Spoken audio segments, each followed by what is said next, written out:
I wasn't supposed to be home. I had kissed my wife goodbye 20 minutes earlier, keys in hand, coffee in the cup holder, heading to my sister Claire's cabin to help her move. The day was routine, until I realized I left my phone charging on the kitchen counter. So I turned around. I opened the front door quietly, careful not to wake my wife, thinking maybe she'd gone back to sleep. But she wasn't sleeping. She was on the phone, standing in the living room barefoot, pacing slowly with her back to me. I didn't mean to eavesdrop, but the words hit like a bullet. I cut the brake line. Yes, she'll take the car today. We'll see each other at your sister's funeral. I stood frozen. My heart stopped. Claire? My sister? She paused. Laughed quietly. She won't feel a thing. My mind reeled. My wife, Emily, was the one who braided Claire's hair at our wedding. The one who smiled at her across the Thanksgiving table. The one who texted her recipes. And now, she was planning her death? My hands trembled, but I didn't make a sound. I stepped back. Closed the door like I had never returned. Called a tow truck before I even got to my car. Then I drove to Claire's place and said nothing, just handed her the keys. What's this for? She asked. I smiled faintly. A gift. From Emily. But inside I was already planning something much bigger. Claire stared at me like I'd lost my mind. You want me to take Emily's car? I nodded once, but she could feel something was off. I avoided her eyes. I told her the tires were old and she should just take my truck instead. She looked confused, but she agreed. Claire never questioned much when it came to family. The tow truck never came for the car. I canceled it.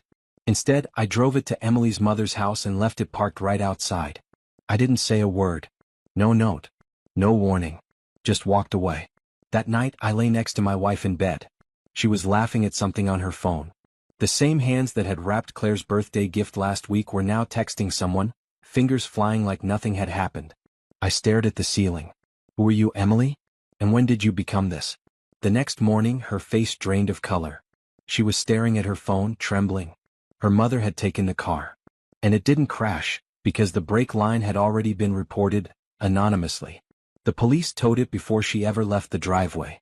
And now detectives were asking questions. Emily threw up in the sink. She kept whispering, "No, no, no." I sat across from her at the table, sipping my coffee. Rough morning? She looked at me, panicked. Did you? I smiled faintly. I forgot my phone yesterday. Came back for it. Her jaw clenched. Her world had just started crumbling. Emily didn't speak to me for 2 days. Not because she knew I had done something, but because she was terrified I might know. Her paranoia hung in the air like fog.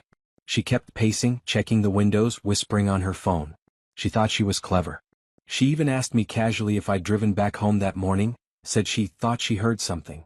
Must have been the wind, I replied. Meanwhile, I called a friend, Sam, an old high school buddy who owed me a favor. He worked in cybersecurity now. I handed him my laptop, told him I needed help accessing a cloud camera backup.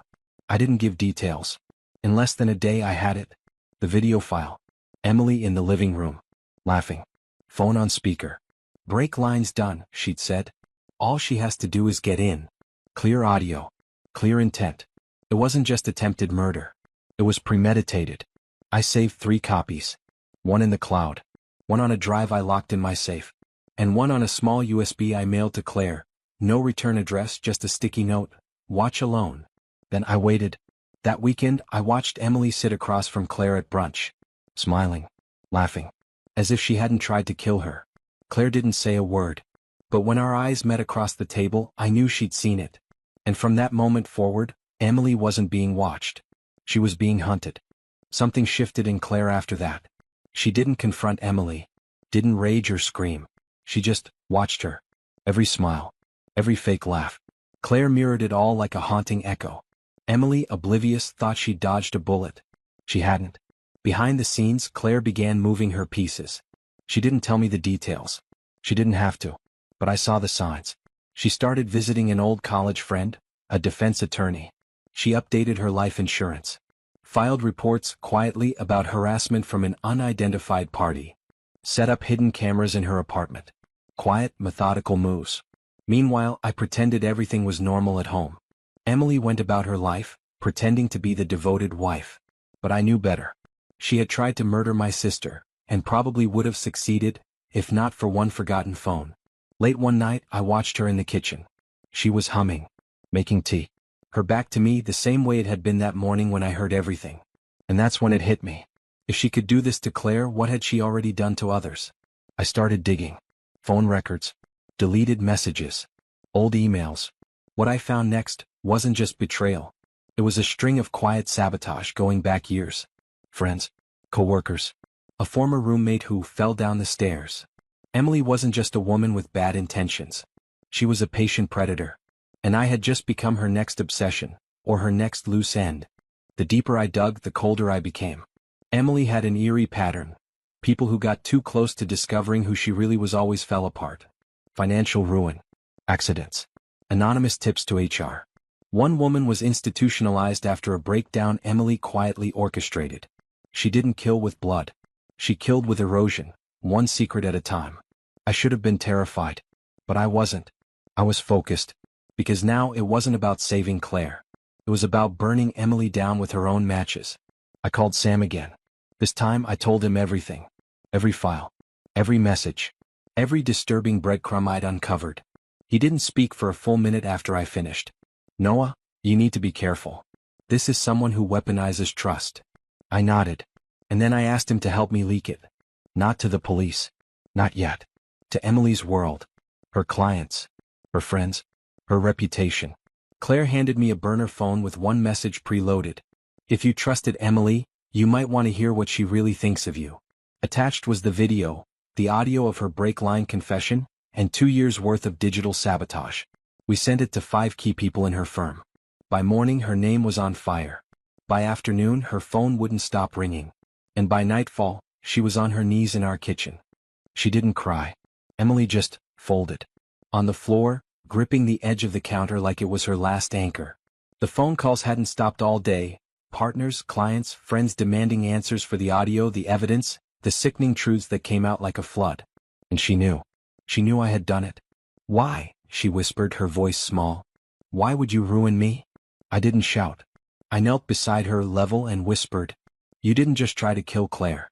You planned it. Smiled while doing it. You almost made me bury my sister. She blinked but said nothing.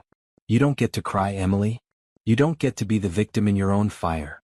That night she packed 2 suitcases. Silent. Mechanical. But I wasn't finished. The next morning Claire handed me an envelope. Inside was a civil injunction, a restraining order. Claire had filed it the moment she saw the video. It included a court-ordered psychiatric evaluation and a subpoena for an attempted homicide inquiry. Emily's jaw clenched when she read it. You've destroyed me, she said cold. No, I replied. You did that all on your own. We just turned on the lights. She was gone by noon. But 2 days later, I got an email. No text. No number. Just a subject line. You think it's over? You're wrong. And when I opened the attachment, I stopped breathing. The file was a screen recording. Emily's voice was calm, measured, the way she always sounded right before twisting a knife. She was on a Zoom call with someone hidden behind a blurred profile picture. He thinks it's over, she said. But I've learned my lesson. Never kill the snake when you can let it coil tighter. The video cut to a list. Names. Dates. Personal details, including mine and Claire's. My job address. Claire's daily schedule. My attorney's contact info. She'd been building it before she even left. I still have access to his email, she said casually. He never changed the recovery questions. We'll let him feel safe a little longer. Then I'll make him wish he had screamed that day in the hallway. My hands clenched into fists as the video ended. Claire stood beside me. She's trying to corner us, I said.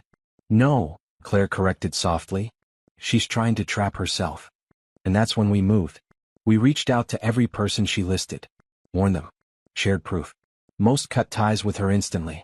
But one didn't. A man named Paul Hendricks, a former private security agent she'd met years ago. He sent a single message back. You two should be very careful. She doesn't bluff. And she's not alone. That night I installed new security cameras. Changed every password. Alerted the police. Because Emily had gone from predator to cornered animal. And there's nothing more dangerous than that. It happened on a Sunday. Claire had gone to meet her friend for brunch. I was alone in the house, cleaning the garage when I noticed something strange. The gate security camera had gone dark. I checked the feed. Offline. At the same moment the doorbell rang. When I opened it there was no one. But on the steps lay a box. No label. No address. Just my name handwritten across the top. Inside were photographs. Me. Claire. Our house. My office. All taken from across the street, days ago. At the bottom of the box was a burner phone. It lit up the moment I picked it up. "You're not the only one who knows how to play silent," the message read. "One of us will break first." I didn't flinch. Instead, I walked back inside and picked up my own phone. "It's time," I said. That evening, Claire and I released everything we'd gathered, not to friends, not to co-workers, but to the authorities. Her break confession. Her stalker files. Her accomplice's name. Everything.